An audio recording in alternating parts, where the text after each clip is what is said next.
Hello साथियों, नमस्कार। मैं आकाश पांडे अवध स्टडी पॉइंट में मैं आप सबका स्वागत करता हूं।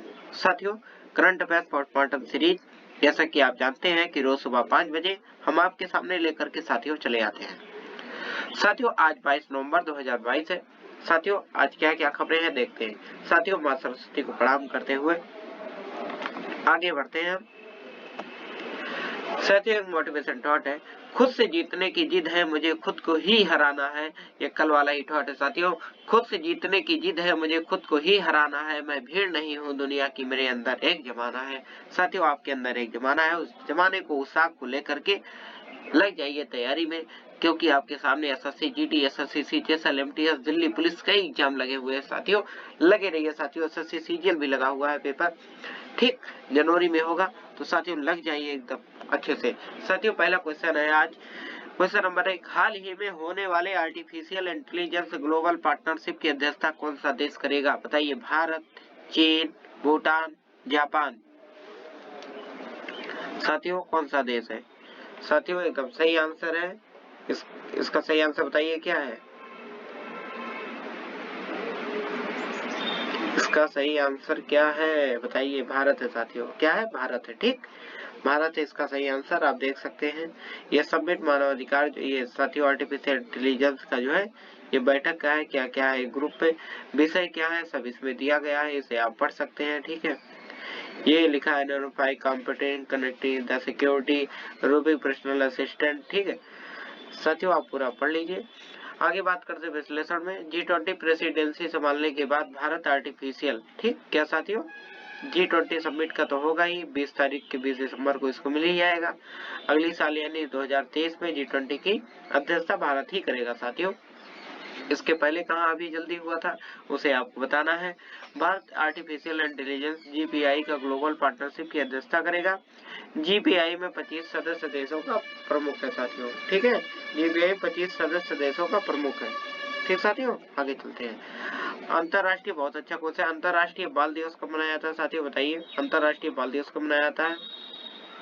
14 नवंबर, 4 नवंबर, 14 नवंबर, 20 नवंबर, 25 नवंबर। साथियों, कई बच्चे मार देंगे 4 नवंबर। हाँ, 4 नवंबर नहीं, 14 नवंबर मारेंगे। हाँ, एकदम सही, क्योंकि राष्ट्रीय बाल दिवस जो मनाया जाता है 14 नवंबर को पंडित जवाहरलाल नेहरू की जयंती के उपलक्ष्य में मनाया जाता है।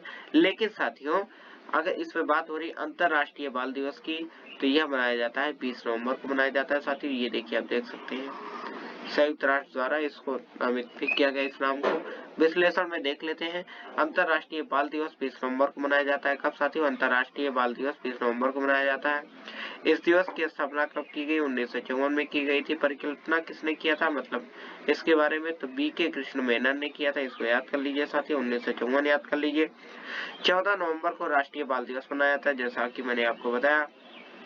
भारत के पूर्व और पहले प्रधानमंत्री जवाहरलाल नेहरू की जयंती के उपलक्ष्य में राष्ट्रीय बाल दिवस मनाया जाता है।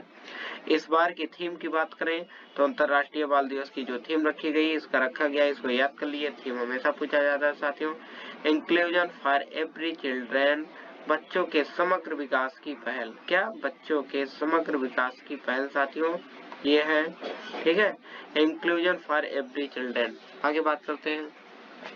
क्वेश्चन नंबर 3 है साथियों, हाल ही में Indian personality of the year 2022 के लिए किसे चुना गया? पर्सनालिटी ऑफ द ईयर के लिए किसे चुना गया? बताइए क्या है आंसर? वेरी इंपॉर्टेंट क्वेश्चन साथियों। रजनीकांत, अल्लू अर्जुन, अमिताभ बच्चन, चिरंजीवी। साथियों, इसमें से क्या सही है? साथियों, एकदम सही आंसर ये चिरंजीवी जी है, ठीक है। इन्हें पर्सनालिटी ऑफ द ईयर 2022 के लिए चुना गया है, ठीक है। इस समय गोवा में अंतरराष्ट्रीय फिल्म फेस्टिवल का आयोजन किया गया है। चौथा फिल्म फेस्टिवल है, भी आपको देखना होगा। आगे बात करते हैं सुपरस्टार चिरंजीवी। किसको? सुपरस्टार चिरंजीवी को 53वें में अंतरराष्ट्रीय इंटरनेशनल फिल्म फेस्टिवल में रविवार को Indian film personality of the year award 2022 के लिए चुना गया। साथी ऐसा वेरी इंपॉर्टेंट क्वेश्चन है आपके वनडे एग्जाम में, ये क्वेश्चन अवश्य पूछे जाएंगे साथियों। पीसीएस वाले बच्चे विशेष ध्यान दें। चिरंजीवी लगभग 150 से अधिक फिल्मों में काम कर चुके हैं साथियों, जो इनको पुरस्कार दिया गया है। वह तेलुगु, तमिल और कई हिंदी फिल्मों का हिस्सा रह चुके हैं साथियों, ठीक। तेलुगु फिल्म और तमिल में ये साउथ के सुपरस्टार साथियों। चिरंजीवी को 10 फिल्म फेयर अवार्ड और 4 नंदी अवार्ड से नवाजा जा चुका। ये साथियों फिल्म के क्षेत्र में ही दिया जाता है नंदी पुरस्कार। ठीक साथियों, हाल ही में 14 क्वेश्चन बताइए, हाल ही में किस राज्य द्वारा एलिफेंट डेथ ऑडिट फ्रेमवर्क पेश किया गया? साथियों बताइए, हाल ही में किस राज्य द्वारा एलिफेंट डेथ ऑडिट फ्रेमवर्क पेश किया गया? साथियों, केरल, उड़ीसा, झारखंड, तमिलनाडु। साथियों इसका सही आंसर क्या है बताइए? इसका सही आंसर है तमिलनाडु। साथियों तमिलनाडु की राजधानी क्या है? आप लोग को बार बार बताते हैं, कमेंट बॉक्स में लिख के बताइए।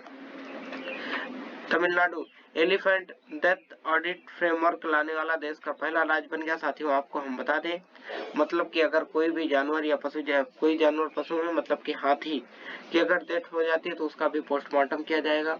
ठीक है, क्या है, क्यों इसकी मृत्यु हुई, क्या कैसे, बहुत अच्छी पहल है। ठीक है, जलवायु परिवर्तन के लिए और जो है हमारे क्षेत्र में प्रकृति के लिए। ठीक, तो ये बहुत अच्छा इन्होंने कदम उठाया। साथियों आगे बात करें, क्वेश्चन नंबर 5 है, हाल ही में किसे राष्ट्रपति द्वारा निर्वाचन आयोग में निर्वाचन आयुक्त के रूप में नियुक्त किया गया? वेरी इंपॉर्टेंट क्वेश्चन साथियों पूछा जाए, जहां वेरी इंपॉर्टेंट कहा करें उसे आप विशेष ध्यान दिया करें साथियों, क्योंकि ये सब क्वेश्चन आपके पूछे जाएंगे। गौरव त्रिवेदी है, अरुण गोयल है, अनूप चंद्र पांडे है, मुरली मनोहर। साथियों इनको अगर आप पहचानते हो, नहीं पहचानते तो हम आपको बता दें साथियों, इनका क्या नाम बताइए? ये अरुण गोयल जी हैं, इनको जो है किसके पद पर नियुक्त किया गया? निर्वाचन आयोग में निर्वाचन आयुक्त के पद पर नियुक्त किया गया। मुख्य चुनाव आयुक्त तो कौन है साथियों? इसका आपको उत्तर देना है, बताइए। गोयल 1985 बैच के पंजाब कैडर के IAS अधिकारी हैं। साथियों पूर्व चुनाव आयुक्त तो सुशील चंद्र की सीट को, ये खाली सीट को धारण करेंगे, मतलब इनके पहले इस पद पे कौन धारण करता था? सुशील चंद्र की खाली सीट को धारण करेंगे। यह देश में लोकसभा, राज्यसभा, विधानसभा और राष्ट्रपति, ध्यान से सुनिए साथियों, यह देश में लोकसभा, राज्यसभा, विधानसभा और राष्ट्रपति और उपराष्ट्रपति के चुनाव का संचालन करता है। कौन? चुनाव आयोग। ठीक साथियों, भारतीय संविधान के भाग 15 में चुनाव से संबंधित बातें कही गई हैं। चुनाव आयोग की स्थापना कब की गई? तो 25 जनवरी 1950 को संविधान के अनुसार। ध्यान से सुनिए साथियों, बार बार, संविधान के किस भाग में है चुनाव संबंधित चुनाव आयोग? भाग 15 में है। चुनाव आयोग की स्थापना कब हुई? 25 जनवरी 1950 को हुई। 25 जनवरी को ही मतदाता दिवस भी मनाते हैं साथियों, क्या सही है? हाँ, अनुसार की गई थी। संविधान के अनुच्छेद की बात कर ले तो 324 से 329 तक चुनाव आयोग और सदस्य की शक्तियां और कार्यों का कार्यकाल, पात्रता आदि से संबंधित है। ठीक साथियों, चुनाव आयोग में 324 में मतलब अगर आप चुनाव लड़ना चाहते हैं तो कितनी शक्ति, यानी आपकी उम्र कितनी है, ठीक है, कितना जो भी होते हैं उसके डिस्क्रिप्शन सब कुछ इसमें बता दिया जाता है। आगे बताते हैं साथियों, यूनिवर्सल क्वेश्चन नंबर 6 आपके सामने, universal periodic review working group का एक समय सत्र है साथियों 7 से 18 नवंबर तक। कब से? 7 से 18 नवंबर तक। कहाँ आयोजित किया गया आपको बताना है साथियों? Japan, Bharat, Geneva, Nepal. साथियों कहाँ किया गया? ये ह्यूमन राइट से संबंधित है साथियों, ठीक है, मानव अधिकार से संबंधित एक सम्मेलन है जो यूनाइटेड नेशन ह्यूमन राइट के तहत संयुक्त राष्ट्र संघ द्वारा आयोजित किया जाता है। अब इसकी बात करें साथियों तो इसका मुख्यालय कहाँ है, कहाँ आयोजित किया जाएगा, ये भी आपको बताना। बताइए, जापान, भारत, जिनेवा, नेपाल। साथियों इसका सही आंसर है जिनेवा। अब स्विट्जरलैंड की राजधानी साथियों क्या है?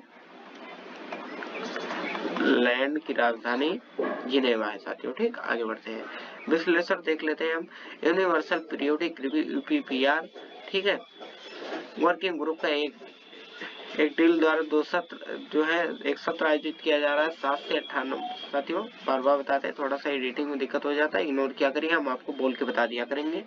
7 से 18 नवंबर तक जिनेवा में आयोजित किया जा रहा है। इस परिषद को संयुक्त राष्ट्र मानव अधिकार परिषद में आयोजित की जा रही है। विश्व मानव अधिकार दिवस कब मनाया जाता है? 10 दिसंबर को मनाया जाता है, ये सब याद कर लीजिए साथी।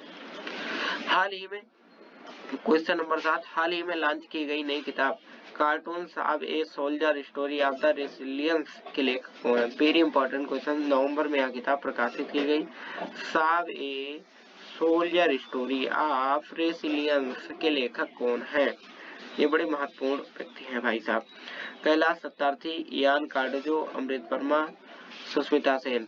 साथियों बताइए ये कौन है? ये है इयान कार्डोजो, एकदम सही आंसर है साथियों, ठीक है, लगा लीजिए, याद कर लीजिएगा बुक के ऑथर का नाम। साथियों पुस्तक का शीर्षक है cartoons of a soldier story of resilience and adversity वह बटालियन, ठीक साथियों, वह बटालियन और ब्रिगेड की कमान संभालने वाले भारतीय सेना के पहले युद्ध विकलांग अधिकारी थे। ठीक साथियों, युद्ध विकलांग अधिकारी थे। आगे बात करें साथियों, हाल ही में आयोजित पूर्वोत्तर ओलंपिक खेलों में पदक तालिका में कौन सा प्रदेश, मतलब भाई साहब ये ओलंपिक नहीं जो बाहर होते हैं हमारे देश के, ये पूर्वी ओलंपिक है। इसमें क्षेत्रीय और राज्य के जो पूर्वी क्षेत्र के हैं, जैसे असम हो गए, ठीक है, नागालैंड हो गए, मिजोरम हो गए, ये सब एरिया जो है, मणिपुर हो गए, ये सब एरिया साथियों इसमें भाग लेते हैं, आपस में खेलते हैं। उसके बाद लिखा है साफ साफ, हाल ही में, क्योंकि हमारे भारत के पूर्वी क्षेत्र में ही ये सब राज्य स्थित है। हाल ही में आयोजित पूर्वोत्तर ओलंपिक खेलों में पदक तालिका में कौन सा प्रदेश शीर्ष पर रहा साथियों, बताइए कौन सा है? असम है, नागालैंड है, मणिपुर है, पश्चिम बंगाल है। ठीक साथियों, बताइए। असम की राजधानी आपको मालूम है क्या है? दिसपुर। नागालैंड क्या है? कोहिमा। मणिपुर क्या है? आप सबको बताना है, बताइए। पश्चिम बंगाल की राजधानी क्या है? कलकत्ता। बताइए जल्दी जल्दी। मणिपुर की बात करते हैं साथियों, एकदम सही आंसर है। मणिपुर की राजधानी आपको बताना है, पहले बताइए, नहीं आएगा तो हम बताएंगे आपको। मणिपुर है साथियों, एकदम सही आंसर। ठीक, इसकी राजधानी है इम्फाल। ठीक, आगे बात करते हैं, इसमें ध्यान से देखिए साथियों। ये है आपका नागालैंड, इसी से सटा हुआ है। देखिए ये असम हो गया, ठीक है, नागालैंड आपके हिस्से में है। ये देखिए ये नॉर्थ में है, कौन सा? ये नॉर्थ में है, ठीक है। उसके बाद आप इससे सटा जो है एक देश भी है, कौन सा है? बर्मा। बर्मा पुराना नाम है, इसे म्यांमार के नाम से जानते हैं। उसके बाद नीचे आप देखेंगे साथियों, इसे सटा मिजोरम, ठीक है, ये मिजोरम है, ये म्यांमार है साथियों। नागालैंड और असम से, मतलब कि तीन राज्यों से घिरा है। कौन कौन से साथियों? मिजोरम, असम, नागालैंड से ये घिरा है। एक हिस्सा इसका म्यांमार यानी भूटान से सटा है साथियों। ये हिस्सा देख रहे हैं, ये यहाँ से ये जो है ये, ठीक, ये हिस्सा सटा है एक देश से, पड़ोसी देश हमारा कौन सा? म्यांमार से सटा हुआ है। कौन सी देश? क्या कहे? राज्य मणिपुर साथियों। आगे बात करते हैं, मणिपुर लगातार दूसरी बार साथियों, बड़ी बड़ी बात है, दूसरी बार पूर्वोत्तर ओलंपिक खेलों में साथियों। इसमें से आपको कमेंट बॉक्स में और 2-3 चीज ये और लिखना है कि इस राज्य से इम्पोर्टेंट अंतरराष्ट्रीय खिलाड़ी भारत के कौन कौन से आते हैं? मणिपुर राज्य के, ठीक है। मणिपुर में संपन्न पूर्वोत्तर ओलंपिक खेलों में 852 स्वर्ण पदक सहित कुल 237 पदक के साथ लगातार दूसरे साल शीर्ष स्थान हासिल किया साथियों। दूसरे साल भी ये शीर्ष स्थान पर रहा। आगे बात करते हैं, मणिपुर का शाब्दिक अर्थ होता है साथियों आभूषणों की भूमि जो है साथियों, इसे आभूषणों की भूमि कहा जाता है मणिपुर को। मणिपुर के पड़ोसी राज्य उत्तर में नागालैंड, दक्षिण में मिजोरम, पूर्व में इसकी सीमा म्यांमार से मिलती है साथियों, जैसा कि मैंने आपको बताया। लोकतक झील हमेशा पूछा जाता है साथियों, ये आपके मिजोरम में साथियों, मणिपुर में ही स्थित है। ठीक, आगे बात करते हैं। क्वेश्चन नंबर 9 आपके सामने आ गया। भाई साहब टीवी तो आप देखते ही होंगे, बचपन से आपके घर में रही भी होगी। हाल ही में कब, लेकिन साथियों ये टीवी जो आप देख रहे हैं ये कोई मामूली टीवी नहीं है साथियों। हम लोग बचपन में घर में देखा करते थे, ये लकड़ी की टीवी है। अगर आपके घर में पुरानी टीवी हो या देखे हो तो याद आ जाएगा, ये लकड़ी की टीवी साथियों। ये स्क्रीन जो है ये कांच की होती है और सब कुछ इसके अंदर इलेक्ट्रॉनिक डिवाइस रखी जाती थी। और ये साथियों जो फ्रेम ये बनाया गया ये पूरी लकड़ी की पलाई की तरीके होती है। ठीक साथियों, जो ये पुरानी टीवी है, ठीक है। तो हम लोग कहां से कहां चले आए हैं, तो ये पुरानी टीवी है साथियों। आगे बात करें तो हाल ही में कब विश्व टेलीविजन दिवस 2022 मनाया गया साथियों, बताइए। 4 नवंबर, 16, 6 नवंबर, 16 नवंबर, 21 नवंबर सॉरी साथियों, इसका सही आंसर क्या बताइए साथियों? एकदम सही आंसर 21 नवंबर को विश्व टेलीविजन दिवस मनाया जाता है, वर्ल्ड टेलीविजन डे। आगे बात करते हैं, हर वर्ष 21 नवंबर को विश्व टेलीविजन दिवस मनाया जाता है। 1947 में कौन? फ्रांस स्वार्थ द्वारा एक सैन फ्रांसिस्को में, कहा? सैन फ्रांसिस्को में इस इलेक्ट्रॉनिक प्रणाली का पहला प्रदर्शन किया गया था साथियों का 1947 में।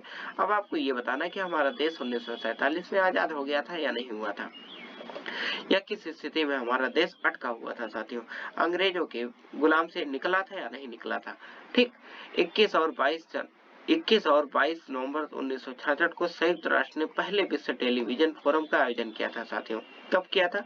1966 में किया था। आपको इम्पोर्टेंट क्वेश्चन क्या क्या याद करने हैं, ये याद करने हैं क्या? 21 नवंबर को मनाया जाता है 1947 को फ्रांस द्वारा। कब? 1947 में साथियों। किसके द्वारा? फार्न स्वार्थ द्वारा, ठीक है, फार्न स्वार्थ एक द्वारा एक कहाँ किया गया था, कोई इंपॉर्टेंट नहीं है लेकिन इसे याद करके रखिए। आगे बात करते हैं, इस मंच में संयुक्त राष्ट्र के तत्वाधान में प्रमुख मीडिया हस्तियां, ध्यान से सुनिए क्यों मनाया जाता है यह दिवस। इस मंच में संयुक्त राष्ट्र के तत्वाधान में प्रमुख मीडिया हस्तियां मिले और आज की बदलती दुनिया में टेलीविजन के बढ़ते महत्व पर चर्चा की गई। साथियों टेलीविजन आज किस युग से कहां तक कोई भी खबर होती है आप तक फटाक से पहुंच जाती है इस टेलीविजन के माध्यम से, लेकिन हाँ उसका भी एक हिस्सा लेते चला जा रहा है, उसका स्थान घेरता चला जा रहा है आपकी एक छोटी मोबाइल की स्क्रीन साथियों, जो सब कुछ उसी में समाहित है। क्वेश्चन नंबर 10 है, हाल ही में कहां पर 53वां भारतीय अंतर्राष्ट्रीय फिल्म महोत्सव का आयोजन किया गया साथियों। यह क्वेश्चन मैं आपको पहले भी करा चुका हूं, लेकिन इसलिए हम रिवीजन करवाते चल रहे साथियों, ताकि आपको ऐसा ना हो कि आप भूल जाए, ठीक है, आपको अपडेट कराते चलते। करंट का मतलब क्या है, हम ये भी आपको बताए थे कि इसका आयोजन कहाँ किया जाएगा, कब किया जाएगा, कौथा मनाया जाएगा, लेकिन अब फिर लेकर के आए, कहीं ऐसा ना हो तो आप भूल जा रहे हैं, सर ये तो बता ही नहीं रहे, तो आपको बता रहे सर आपको रिवीजन करा रहे हैं। साथियों क्वेश्चन नंबर ये है, सिक्किम, त्रिपुरा, मुंबई, गोवा, क्या है साथियों, आंसर बताइए। साथियों एकदम सही आंसर, ये देखिए आप गोवा देख भी रहे होंगे। कब से मनाया जा रहा है, 20 से 28 नवंबर तक, ठीक है। ये celebrate the Joy of the cinema, third international film festival of India Goa, कब है साथियों, थर्ड 2022 का, ठीक है। आगे बात करते हैं, केंद्रीय सूचना एवं प्रसारण मंत्री कौन है साथियों, याद कर लीजिए, अनुराग ठाकुर जी है, ठीक है। कौथा मनाया जा रहा है, 53वां भारतीय अंतर्राष्ट्रीय फिल्म महोत्सव IFFI का उद्घाटन किया, किसने किया, अनुराग ठाकुर ने किया। ये कौन से मंत्री है, केंद्रीय सूचना एवं प्रसारण मंत्री है। भारतीय अंतर्राष्ट्रीय फिल्म महोत्सव यह एशिया के सबसे कौन सा, अरे क्या बात है भाई, एशिया का सबसे बड़ा महत्वपूर्ण फिल्म समारोह में से एक है। इसका बस इतना ही मतलब होता है कि यह सिनेमाघरों के लिए प्लेटफॉर्म तैयार करता है साथियों। इसकी स्थापना कब की गई थी, 1952 में की गई थी साथियों, ठीक है। 1952 और किस लिए संबंधित है साथियों, आपको यह भी बताना है, ठीक है। पंचायती राज अभियान कब ये शुरू किया गया था, ये सब आपको बताना है, 1953 के 1952 में, सही आंसर बताइए। हुई थी, यह प्रतिवर्ष आयोजित किया जाता है साथियों। हर एक क्वेश्चन से कई क्यों निकालने का कोशिश किया करिए साथियों। इस महोत्सव का उद्देश्य फिल्म कला की उत्कृष्टता को प्रदर्शित करने के लिए दुनिया भर के सिनेमाघरों के लिए एक प्लेटफॉर्म तैयार करना, ठीक साथियों, जहां पर आप आपस में निर्देशक, कलाकार, सब कोई एक दूसरे से आपस में मिल सके। इस प्लेटफॉर्म का मतलब यही है कि फिल्म क्षेत्र के दुनिया के क्षेत्र में और क्या कैसे किया जाए, कुछ अलग किया जाए, ठीक है, उस फिल्म के माध्यम से क्या मोटिव दिया जाए लोगों को, ठीक। इसीलिए यहाँ पे पुरस्कार भी दिया जाता है साथियों, जो अच्छी फिल्म होती है उनको चुना जाता है साथियों। जब ये फिल्म फेस्टिवल खत्म हो जाएगा तो सारे जितने भी पुरस्कार दिए रहेंगे हम सब आपको बताएंगे। कल का प्रश्न साथियों, हाल ही में किस देश ने महाद्वीपीय बैलिस्टिक मिसाइल ICBM का परीक्षण किया था, बताइए क्या था साथियों, इसका सही आंसर बताइए। इसका सही आंसर था उत्तर कोरिया, आप लोग सही लगाए थे साथियों, ठीक है। आगे बात करते हैं, अभ्यास प्रश्न आपके लिए हम छोड़ जाते हैं। हाल ही में किसे भारत की तरफ से कोमोरोस का अगला राजदूत नियुक्त किया गया, इसका आंसर कमेंट बॉक्स के अंदर आपको देना है साथियों, ठीक साथियों। अगर आपको यह वीडियो अच्छा लगता है, यदि हमारा कंटेंट अच्छा लगता है, पढ़ाने का तरीका अच्छा लगता है, क्योंकि साथियों हम 100% आपको देने की कोशिश करते हैं, तो साथियों बिना देर करते हुए, जबरदस्ती नहीं, प्यार से बेल आइकन वाली घंटी दबा दे। नहीं अच्छा लगता है तो आप हमें अनलाइक भी करिए, ठीक है, आप कुछ सुझाव में दीजिए, उसमें और सुधार करके आपको दिया जाएगा। तो ठीक, धन्यवाद साथियों। टेलीग्राम के जो है, टेलीग्राम का लिंक वीडियो के नीचे है साथियों, आपको मिल जाएगा, वहां से आप PDF भी डाउनलोड कर सकते हैं साथियों। बहुत बहुत धन्यवाद, कल फिर मुलाकात होगी साथियों, सब्सक्राइब अवश्य कर दीजिए।